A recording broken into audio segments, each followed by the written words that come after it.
Écoute, soyons absolument clairs dès le départ, sans détour ni demi-vérité confortable. Si cette année 2026, tu continues à porter exactement les mêmes conneries qu'avant, les mêmes excuses usées, les mêmes schémas autodestructeurs, alors n'attends pas même une seconde, que ta vie prenne un tournant magique et miraculeux. Ça ne fonctionne pas comme ça. Ça n'a jamais fonctionné et ça ne fonctionnera jamais. Tu n'es pas un arbre, mais tu agis comme si tu étais planté au même endroit depuis des années, en train de pourrir lentement, sans même t'en rendre compte.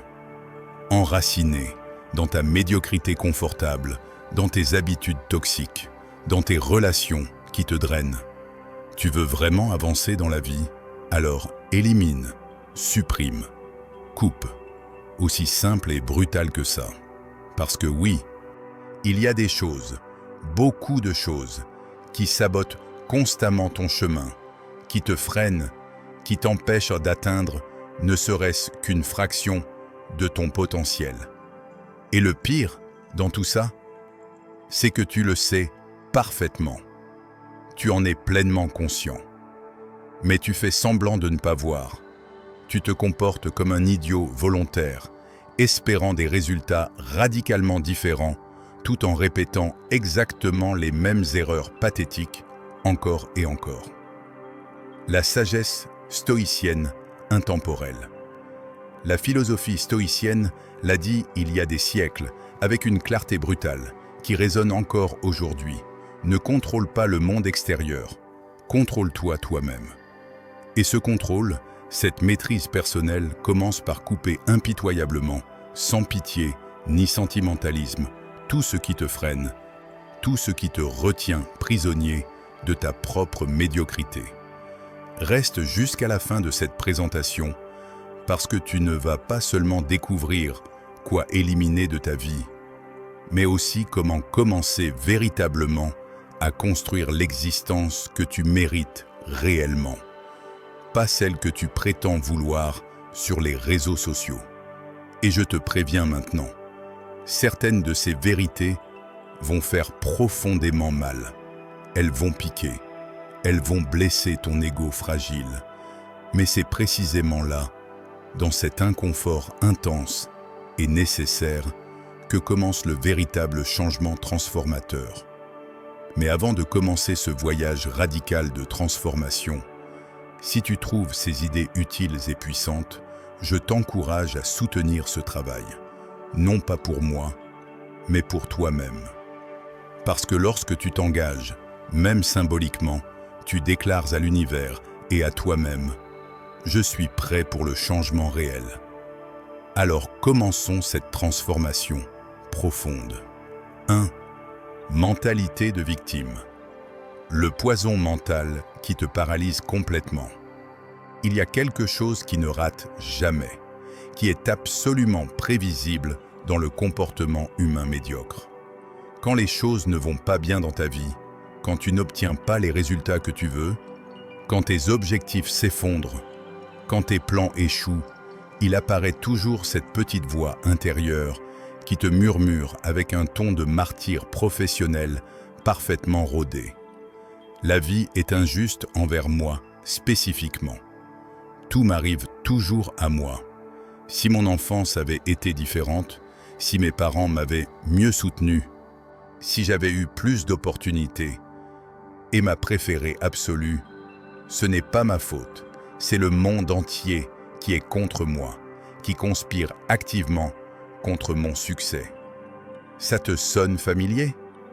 Bien sûr que oui, parce que nous avons tous, absolument tous, sans exception, flirté à un moment ou à un autre avec cette mentalité toxique de victime perpétuelle.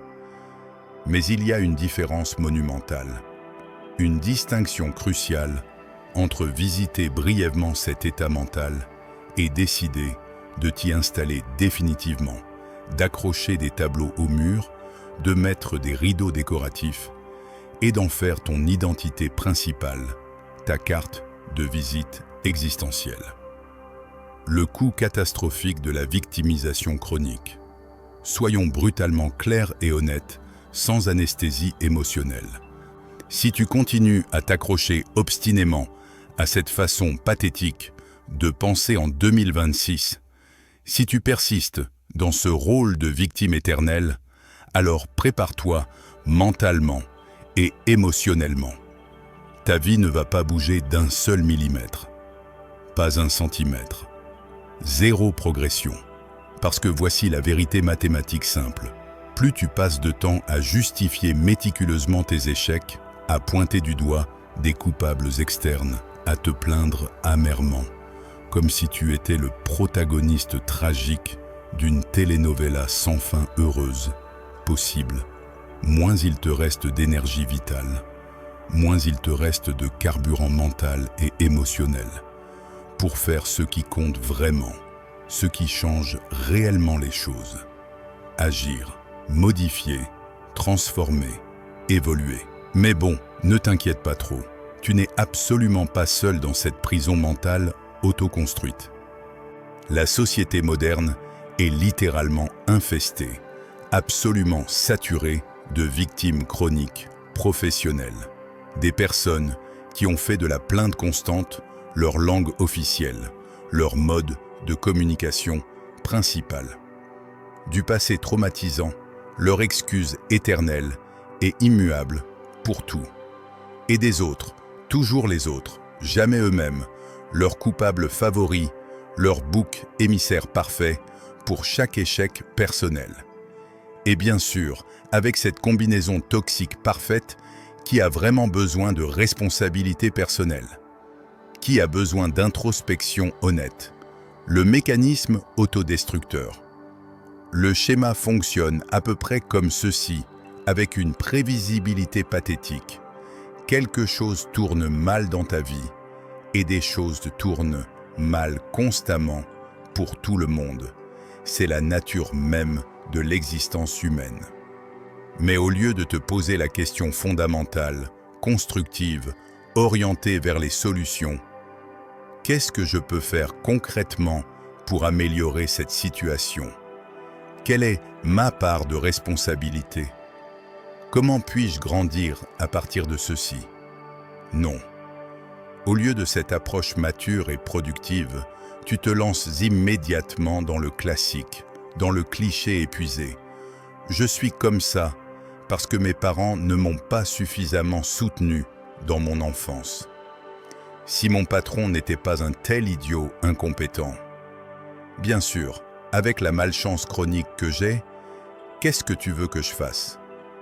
Et ainsi, sans même t'en rendre compte consciemment, tu te transformes progressivement en une espèce de statue émotionnelle figée.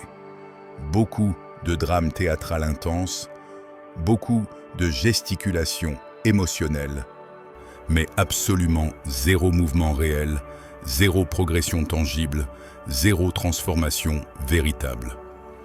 Pourquoi cette attitude est-elle si dangereusement addictive?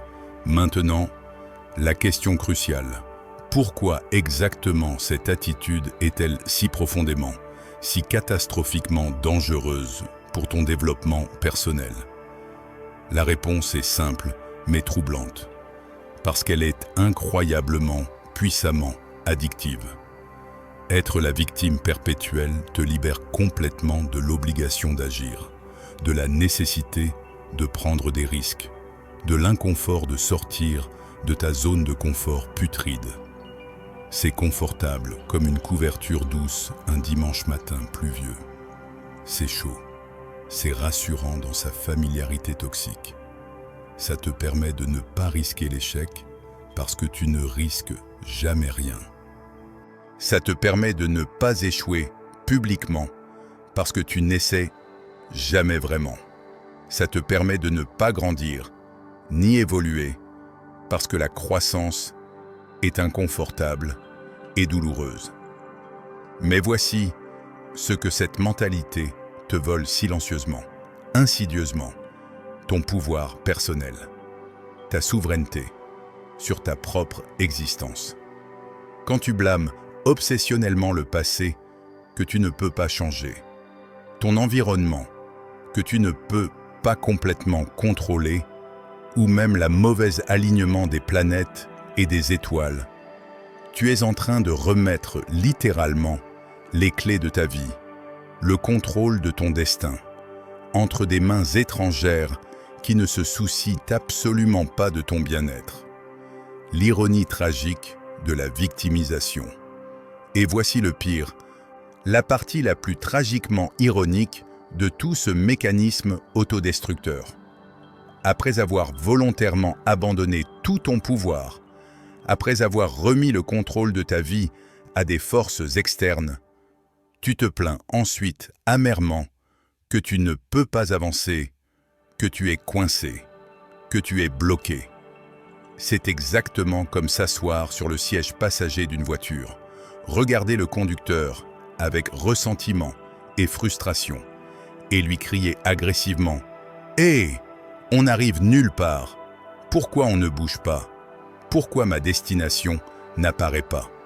Eh bien évidemment, imbécile, si tu n'es pas au volant, si tu n'es pas celui qui conduit activement, comment peux-tu être surpris qu'on n'aille nulle part?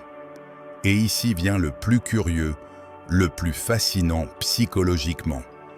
Plus tu te plains, plus tu trouves de raisons sophistiquées, de justifications élaborées pour continuer à te plaindre encore plus. Tu te transformes graduellement en une sorte de détective obsessionnel du désastre, spécialisé exclusivement dans la découverte de preuves, réelles ou imaginaires. Peu importe, que le monde entier est effectivement contre toi, que l'univers conspire spécifiquement contre ton succès personnel. Tu deviens expert, virtuose même, dans des phrases pathétiques comme « c'est que moi, je n'ai vraiment pas de chance dans la vie. Personne ne m'aide jamais.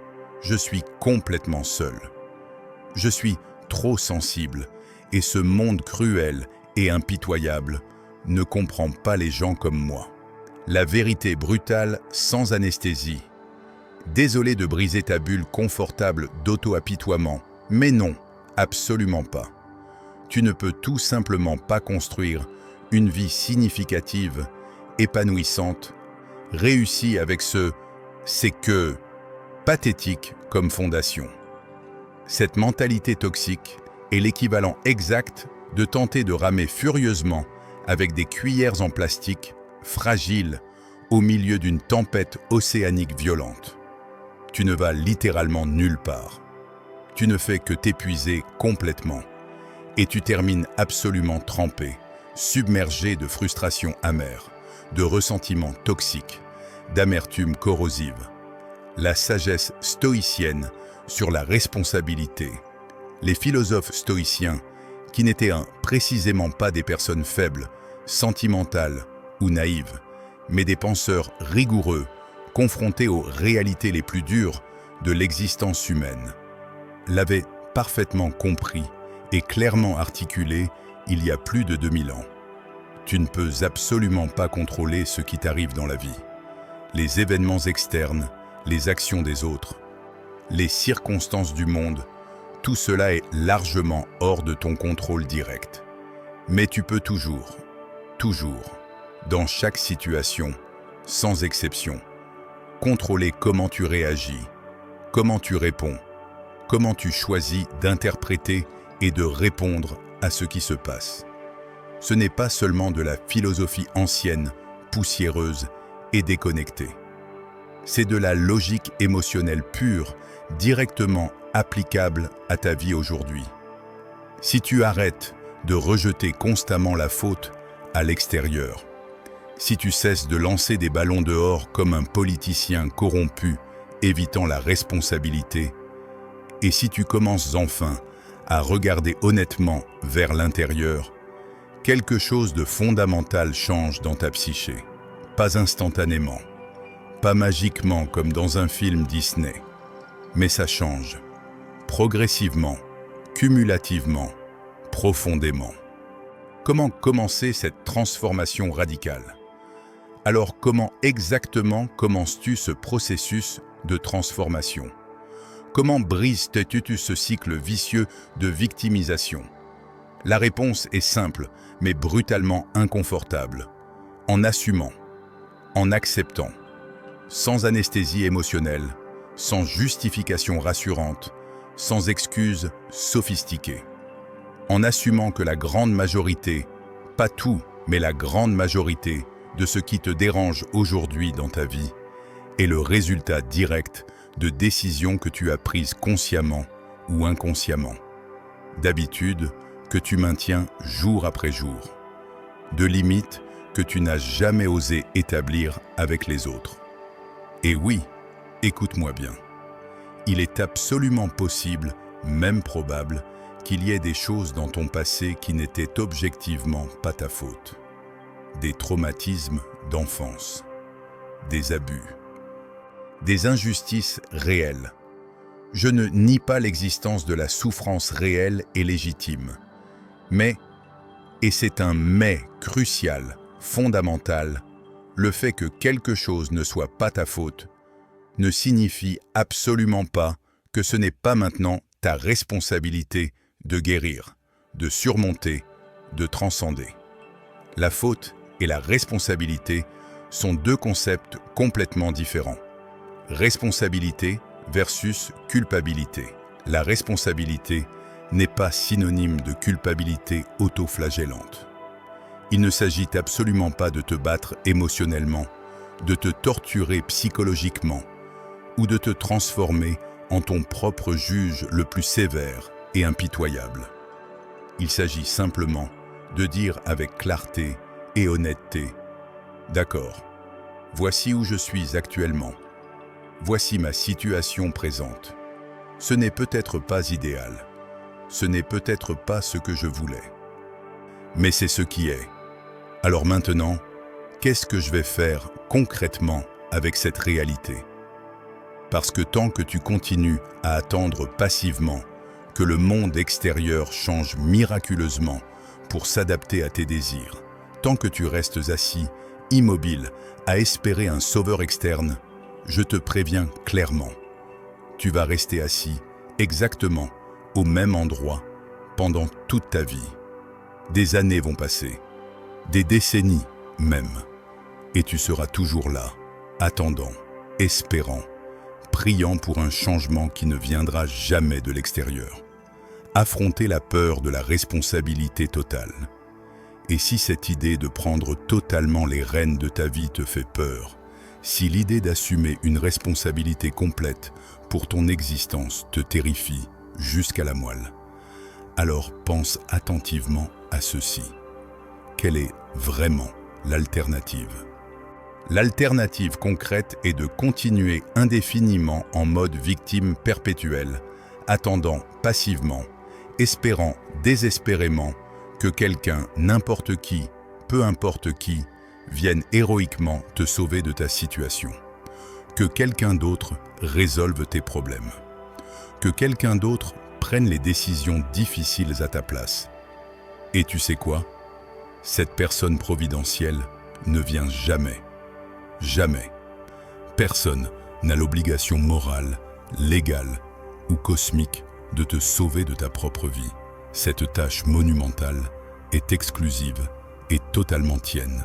C'est ton travail, ton défi, ta responsabilité, et il n'y a absolument rien de plus profondément, puissamment libérateur que de comprendre et d'intérioriser complètement cette vérité fondamentale. La révolution silencieuse de l'action.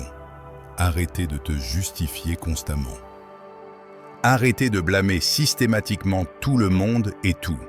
Et commencez enfin à agir, même si c'est avec des pas maladroits, hésitants, imparfaits. C'est déjà une révolution personnelle. C'est déjà un changement radical de paradigme. Le changement authentique ne commence pas avec de grands discours inspirants sur les réseaux sociaux. Il ne commence pas avec des révélations mystiques, spectaculaires, sous un arbre Bodhi.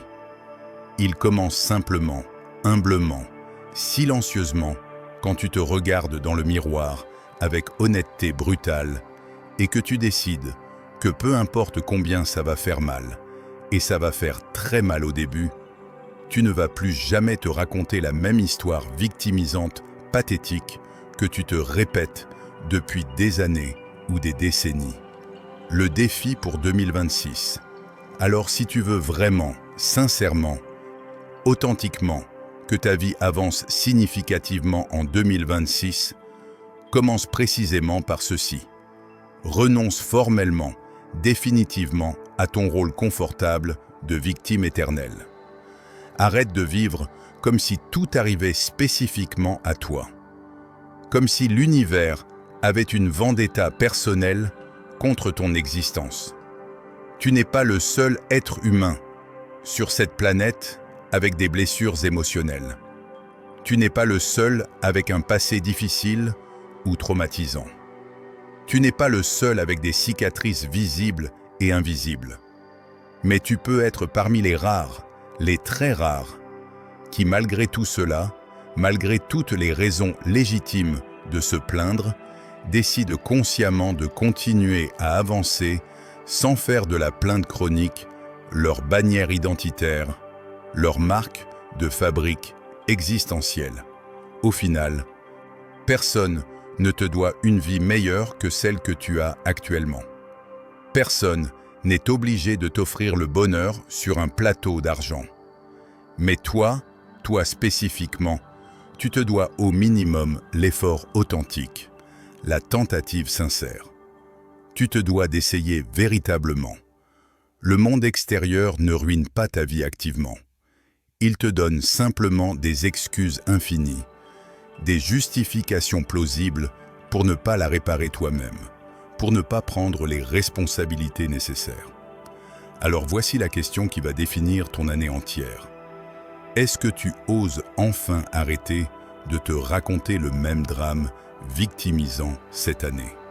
Est-ce que tu as le courage de changer de narratif? 2. Personne qui draine ton énergie vitale. L'épidémie silencieuse de la toxicité relationnelle.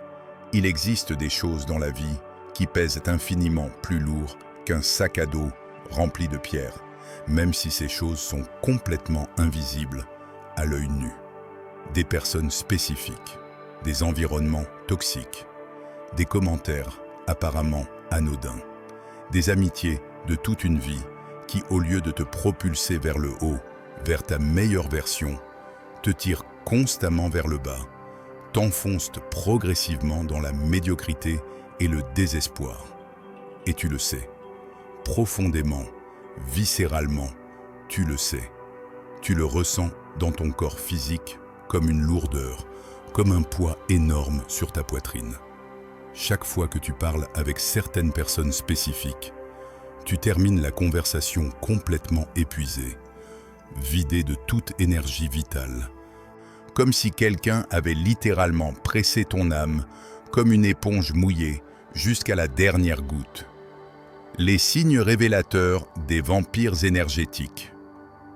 Chaque fois que tu partages courageusement une nouvelle idée avec quelqu'un de ton entourage proche, une idée qui t'enthousiasme, qui t'excite, qui représente peut-être un nouveau départ pour toi, la première chose que tu reçois systématiquement n'est pas de l'encouragement sincère, pas du soutien authentique, mais un rire sarcastique et méprisant, un regard condescendant qui dit clairement sans mots « Toi, qui tu crois que tu es exactement ?» Et pourtant, malgré cette toxicité évidente et répétée, tu restes là. Tu continues. Tu persistes dans ces relations destructrices. Tu les maintiens artificiellement en vie, comme sous perfusion émotionnelle. L'urgence de 2026. Écoute-moi bien. 2026 n'est plus l'année pour les demi-mesures timides, pour les compromis mous, pour les solutions tièdes. Cette année, c'est noir ou blanc. Soit tu nettoies radicalement ce qui te freine, soit tu te résignes consciemment à vivre toute ton existence avec le frein à main complètement tiré, avec ta voiture de vie qui pourrait aller à 200 km/h, mais qui rampe pathétiquement à 20 km/h. Parce que oui, il y a des gens, beaucoup de gens autour de toi, qui sans jamais te crier dessus directement, sans jamais t'insulter ouvertement, avec des mots grossiers, réussissent quelque chose de beaucoup plus dommageable, de beaucoup plus insidieusement destructeur. Ils t'éteignent lentement, progressivement, subtilement. Comme quelqu'un qui baisserait graduellement l'intensité d'une lumière sans que tu t'en rendes compte, consciemment, jusqu'à ce qu'un jour, tu réalises soudainement que tu es dans une pénombre presque complète et que tu as commencé à croire que cette obscurité est normale, que c'est comme ça que la vie est censée être. Les critiques toxiques déguisées en humour. Il y a des personnes qui ne t'insultent jamais directement et ouvertement. Oh non, ils sont beaucoup trop sophistiqués, beaucoup trop civilisés pour ça. Mais ils t'usent impitoyablement avec leurs critiques constantes, enveloppées dans un ton de blagues innocentes, déguisées en humour amical.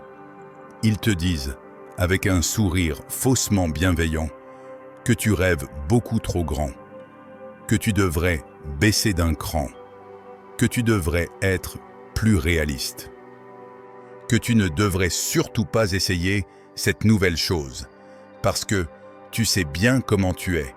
Tu ne vas jamais jusqu'au bout de tes projets. Et le pire, la partie la plus tragique, toi, parce que tu ne veux pas créer de conflit, parce que tu as de l'affection pour ces personnes historiquement, parce qu'elles font partie de ta vie depuis longtemps, tu avales tout ça, encore et encore, comme quelqu'un qui prendrait du poison à petites gorgées quotidiennes. La vérité inconfortable sur la proximité. Ne te trompe pas sur ce point crucial. Tout le monde qui est physiquement proche de toi ne te veut pas nécessairement du bien. Certaines personnes dans ton entourage immédiat te supportent uniquement tant que tu ne brilles pas trop intensément, tant que tu ne sors pas du moule préfabriqué qu'ils ont défini pour toi, tant que tu n'oses pas changer et évoluer au-delà de leurs propres limitations. Parce que ta croissance personnelle, même s'ils ne l'admettront jamais ouvertement, même s'ils le nient catégoriquement, les met profondément mal à l'aise. Elle leur rappelle douloureusement tout ce qu'eux-mêmes n'ont jamais eu le courage de tenter, tous les risques qu'ils n'ont jamais osé prendre, tous les rêves qu'ils ont abandonnés par peur et lâcheté. L'environnement toxique qui normalise la médiocrité. Et te voilà, coincé, entouré de voix qui n'ajoutent rien de positif à ta vie, de relations qui n'élèvent pas mais qui abaissent constamment, d'environnements sociaux qui se moquent ouvertement si tu prononces simplement le mot ambition, comme si vouloir quelque chose de plus dans la vie était un péché capital impardonnable. Comme si aspirer à une existence différente de la médiocrité confortable était un motif de ridicule public. Comme si sortir du marécage de la médiocrité collective était synonyme de trahir les tiens, d'abandonner ta vraie nature. Que feraient les stoïciens? Tu sais ce que les grands philosophes stoïciens feraient avec toute cette situation toxique? Ils ne perdraient littéralement pas une seule minute précieuse de leur existence à maintenir ces relations destructrices. Pas une seconde. L'empereur stoïcien avait parfaitement clair dans son esprit que l'âme humaine se contamine, se pollue, se corrompt progressivement quand tu permets à d'autres personnes de définir ta valeur intrinsèque, ton potentiel, ton destin. Il ne s'agit évidemment pas d'aller par la vie en coupant violemment des têtes comme un serial killer émotionnel, ni de bloquer agressivement tout le monde comme si tu étais une sorte de ninja émotionnel paranoïaque en guerre contre la société. Mais il s'agit définitivement d'apprendre, et c'est une compétence fondamentale qui peut transformer ta vie entière, à distinguer clairement, sans ambiguïté, qui ajoute véritablement de la valeur à ton existence et qui draine systématiquement ton énergie vitale, qui te pousse authentiquement vers ta meilleure version et qui t'enferme subtilement dans ta version la plus médiocre. Lien ou chaîne? Il y a des liens dans ta vie qui ne sont absolument pas des liens authentiques de connexion humaine. Ce sont des chaînes mentales et émotionnelles, des entraves, des menottes invisibles mais terriblement réelles. Certaines de ces chaînes portent le nom sacré d'amis d'enfance. D'autres s'appellent partenaires romantiques. Certaines ont même l'étiquette famille attachée à elles, ce qui les rend particulièrement difficiles à remettre en question ou à couper. Mais écoute cette vérité libératrice. Le lien en soi, l'étiquette sociale, le titre relationnel, tout cela n'a absolument aucune importance si ce lien spécifique t'attache et te limite au lieu de te libérer et de te propulser vers l'avant. L'accusation fausse d'égoïsme. Et non, tu n'es absolument pas en train d'être égoïste en protégeant consciemment et férocement ton énergie vitale précieuse et limitée. Le véritable égoïste dans cette équation, c'est celui ou celle qui t'exige de rester petit, de rester limité, de rester dans ta cage confortable pour que eux ne se sentent pas inconfortablement confrontés à leurs propres limitations et lâcheté. L'inventaire relationnel crucial. Regarde attentivement autour de toi. Fais un inventaire honnête et brutal de ton cercle social. Pose-toi ces questions fondamentales et réponds avec une honnêteté impitoyable. Qui dans ta vie t'écoute véritablement sans jugement préconçu? Qui célèbre authentiquement tes progrès et tes succès sans immédiatement te comparer à quelqu'un d'autre ou minimiser ton accomplissement? Qui te défie avec amour et respect authentique et non avec moquerie déguisée en humour? Ces personnes-là sont de l'oxygène pur pour ton âme. Les autres sont de la fumée toxique qui t'asphyxie progressivement. Et tu ne peux tout simplement pas respirer sainement. Tu ne peux pas vivre pleinement si tu vis dans une pièce constamment remplie de fumée épaisse et toxique. Le principe de normalisation. Voici un principe psychologique fondamental que tu dois comprendre. Ce que tu tolères, tu le normalises progressivement. Et ce que tu normalises, tu le répètes indéfiniment, créant un cycle auto-perpétuant de toxicité. Si tu acceptes passivement de vivre entouré de critiques constantes, de petits rires qui diminuent et rabaissent tes accomplissements, de phrases soi-disant conseils bien intentionnés qui ne cherchent qu'à couper tes ailes avant même que tu apprennes à voler, alors tu finiras inévitablement par croire que c'est exactement ce que tu mérites, que c'est tout ce qu'il y a disponible pour toi dans la vie. Mais ce n'est absolument pas tout ce qu'il y a. C'est simplement tout ce que tu choisis actuellement de permettre et de tolérer dans ton espace de vie. La décision de 2026. Tu décides maintenant, aujourd'hui, en ce moment précis. Est-ce que cette année 2026 va continuer exactement comme toutes les années précédentes, avec les mêmes personnes toxiques drainant ton énergie? Ou est-ce que tu vas enfin faire le grand nettoyage nécessaire? Un nettoyage qui ne se fait pas avec un balai physique, mais avec des limites claires et fermes, avec des conversations profondément inconfortables, mais absolument nécessaires, avec de la distance saine et intentionnelle, avec de la clarté cristalline sur ce que tu acceptes et ce que tu n'acceptes plus jamais. L'art de la distance silencieuse. Et écoute bien ceci. Tu n'as absolument pas besoin d'annoncer publiquement ta décision. Tu n'as pas besoin d'écrire un discours épique expliquant pourquoi tu t'éloignes. Tu n'as pas besoin de justification élaborée ou de confrontation dramatique. Il suffit souvent, simplement, de t'éloigner progressivement mais fermement. De ne pas répondre aussi rapidement ou fréquemment.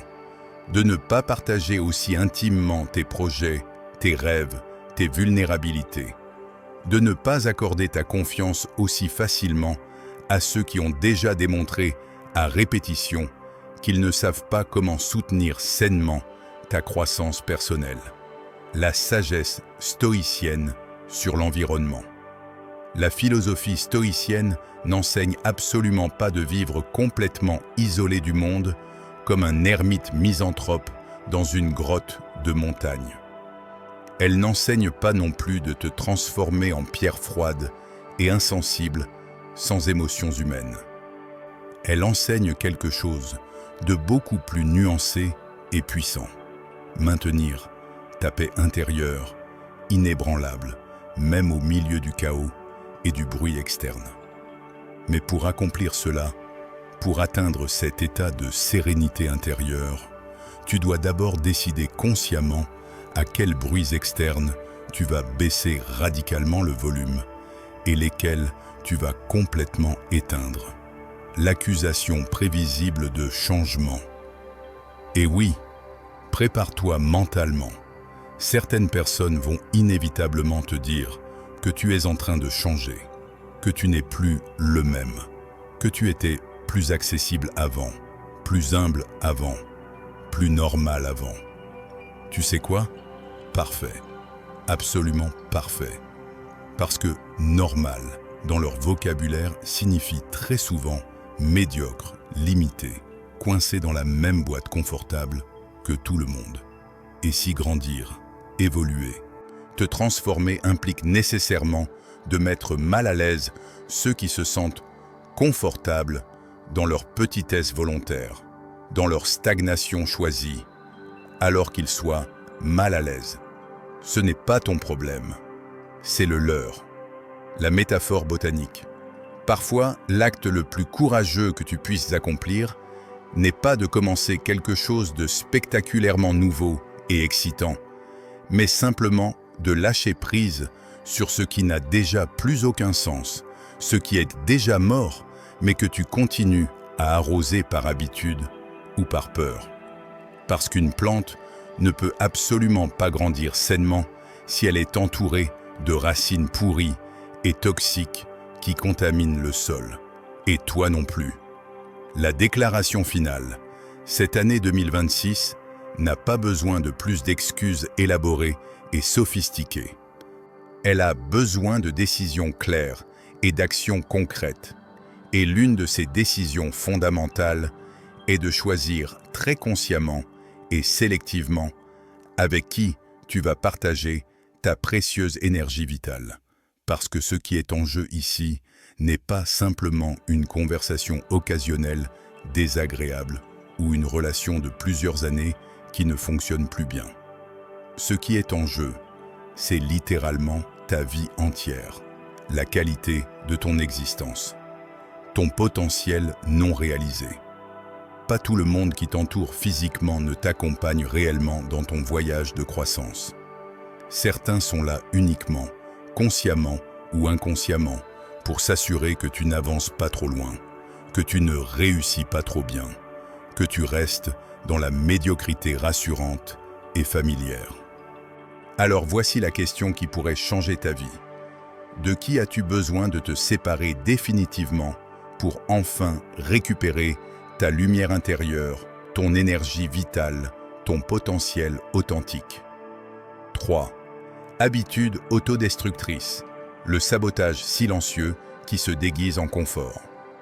Il existe un piège silencieux, insidieux, presque invisible, dans lequel tu tombes quotidiennement sans même faire beaucoup de bruit, sans même remarquer consciemment ta chute progressive. Ce piège ne fait pas mal au début. C'est précisément là sa nature dangereusement trompeuse.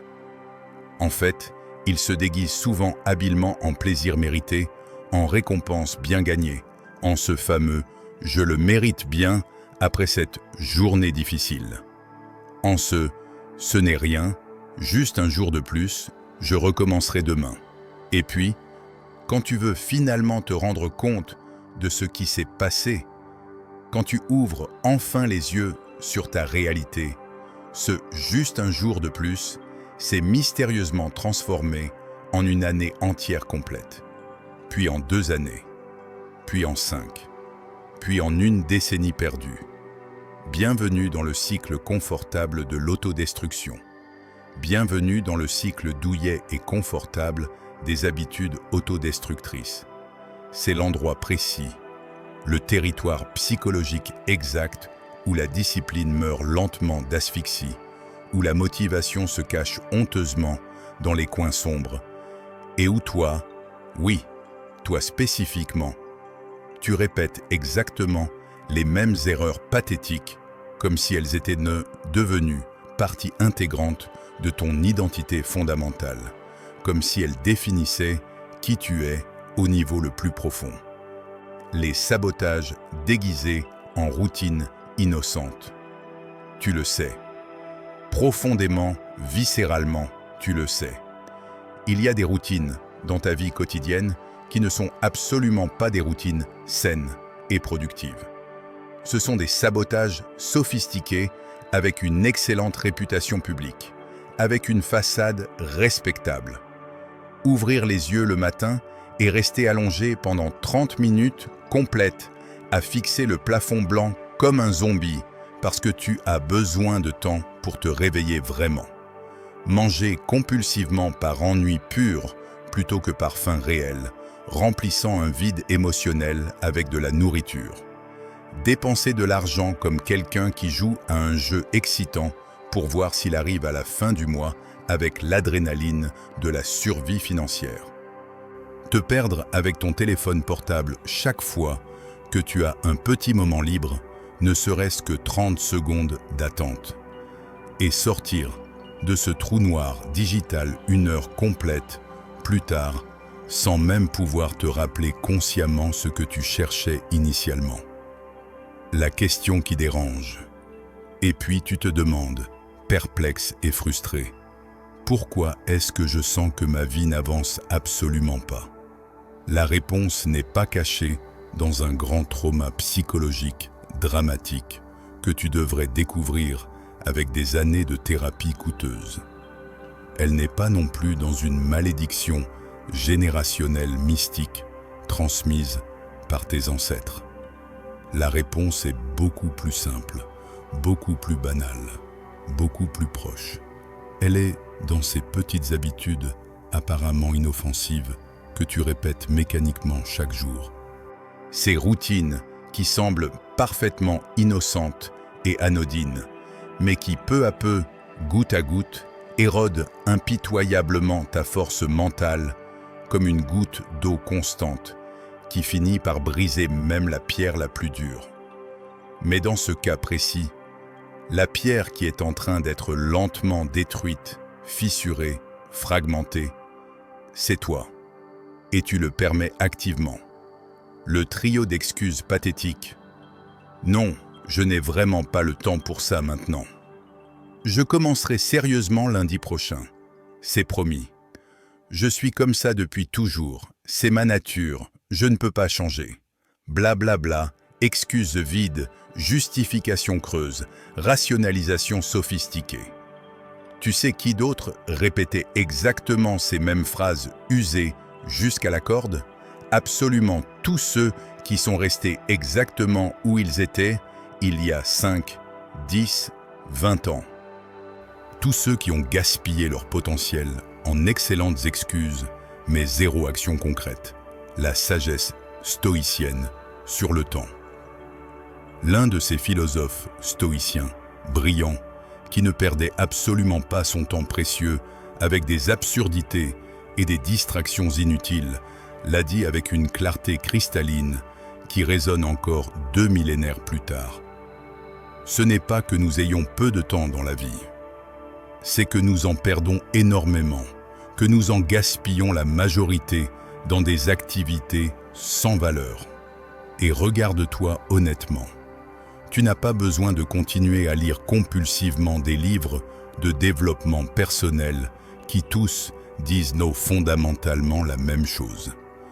Tu n'as pas besoin d'écouter religieusement encore un autre podcast motivationnel pendant que tu manges mécaniquement des chips graisseuses devant ta télévision. Ce dont tu as vraiment besoin, ce qui est réellement nécessaire, ce qui ferait une différence massive dans ta vie, c'est que tu prennes enfin la responsabilité de ta structure quotidienne. Oui, cette structure journalière que tu n'as tout simplement pas actuellement. Parce que sans une structure claire, sans des limites définies, sans des routines intentionnelles, ton esprit se transforme rapidement en un quartier sans loi, en un territoire dangereux sans règles ni ordre. Tu fais littéralement tout ce qui te plaît instantanément quand ça te plaît, sans aucun filtre rationnel, sans aucun frein conscient. Et bien sûr, après tu te demandes avec une surprise feinte, pourquoi tu te sens vide intérieurement, démotivé chroniquement, sans direction claire dans la vie. Liberté versus structure. Tu n'as pas besoin de plus de liberté absolue et illimitée dans ta vie quotidienne. Paradoxalement, tu as besoin de plus de direction claire, de plus de règles personnelles que tu t'imposes à toi-même, de plus de décisions fondamentales qui ne sont absolument pas négociables, même quand, surtout quand, tu n'as aucune envie de les respecter. Et non, ceci ne consiste pas à te transformer en un robot froid et parfait, sans émotions humaines. Il s'agit de créer consciemment et intentionnellement une vie où c'est toi qui commandes véritablement, pas tes impulsions primitives et tes désirs instantanés. Une vie où tu ne répètes pas compulsivement les mêmes erreurs en sachant parfaitement, consciemment, comment elles se terminent toujours. L'absurdité de la répétition consciente. Parce que voyons voir logiquement, si tu sais déjà avec certitude que regarder 5 épisodes consécutifs de cette série à 2 heures du matin va complètement ruiner ta journée suivante, ta productivité, ton humeur, ton énergie. Alors qu'est-ce que tu fais exactement en le répétant encore et encore? C'est exactement comme toucher intentionnellement un poil brûlant en sachant parfaitement qu'il est brûlant, juste pour voir peut-être si cette fois, miraculeusement, ça ne fera pas mal. Spoiler, ça va faire mal. À chaque fois. Sans exception. La consommation excessive sans but. La consommation excessive et compulsive sans aucun but ou intention consciente. Que ce soit de nourriture réconfortante, de contenu sur les réseaux sociaux, de séries télévisées médiocres, d'achats impulsifs en ligne, ne remplit jamais, absolument jamais le vide intérieur que tu ressens. Elle ne fait que l'anesthésier temporairement, elle ne fait que l'engourdir pour quelques heures. Et le pire aspect de tout cela, c'est que tu t'habitues progressivement, insidieusement, à vivre dans un état d'engourdissement permanent, à confondre complètement la distraction passive avec le repos actif authentique, à croire naïvement qu'éviter consciemment un problème équivaut magiquement à le résoudre.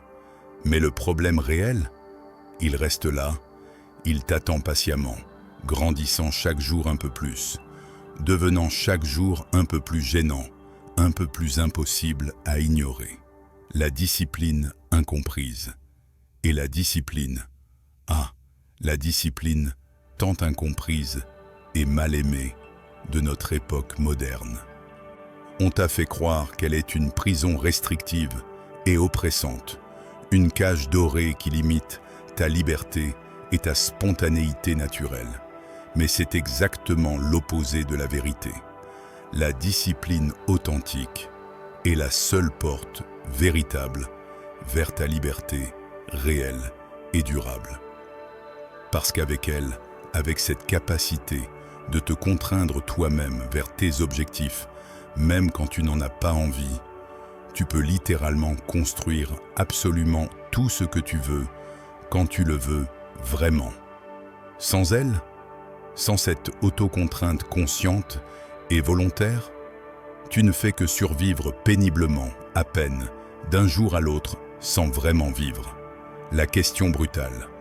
Maintenant, réponds-moi avec une honnêteté brutale. Combien de temps encore vas-tu consacrer consciemment à maintenir activement des habitudes que tu sais pertinemment qu'elles te font du mal? Combien de fois de plus vas-tu feindre une surprise choquée devant des résultats que tu as toi-même directement provoqués par tes actions répétées? Parce que répéter des erreurs par ignorance complète peut arriver. C'est compréhensible, c'est humain. Mais les répéter consciemment, en pleine connaissance de cause, en sachant exactement ce qui va se passer, ça, c'est déjà un choix délibéré. Et c'est l'un des pires choix possibles que tu puisses faire. L'invitation au réveil. Ceci n'est absolument pas une invitation à ce que tu te punisses émotionnellement, à ce que tu te flagelles psychologiquement avec culpabilité et honte. C'est un appel urgent à ce que tu te réveilles enfin de ton sommeil confortable, à ce que tu commences avec quelque chose de petit, mais absolument ferme et non négociable. Lève-toi exactement à la même heure, chaque jour, incluant les week-ends. Planifie consciemment tes repas à l'avance au lieu de manger impulsivement ce qui est disponible. Établis des limites strictes et claires sur ton utilisation du téléphone portable. Arrête complètement de négocier constamment avec tes excuses sophistiquées. L'inconfort temporaire pour le confort durable. Rends-toi volontairement inconfortable pendant un moment, une heure, une journée, une semaine. Et je te promets solennellement que le confort réel et authentique, celui qui apporte une paix intérieure véritable et non celui qui engourdit simplement la douleur, viendra naturellement après. Tu n'as pas besoin d'une vie parfaitement parfaite, sans aucun défaut. Tu as simplement besoin d'une vie avec beaucoup moins d'auto-tromperie consciente et beaucoup moins de tolérance envers ce qui est en train de t'éteindre lentement depuis l'intérieur. Le choix définissant de 2026. Cette année 2026 peut être exactement, identiquement, la même que toutes les années précédentes gaspillées. Ou elle peut être la toute première année où tu arrêtes finalement d'être ton propre obstacle majeur, ton propre ennemi principal. Le choix, comme toujours depuis le début, est entièrement entre tes mains. Personne d'autre ne peut le faire pour toi. Tu n'as pas besoin que les autres te détruisent depuis l'extérieur si tu le fais déjà tellement efficacement toi-même depuis l'intérieur.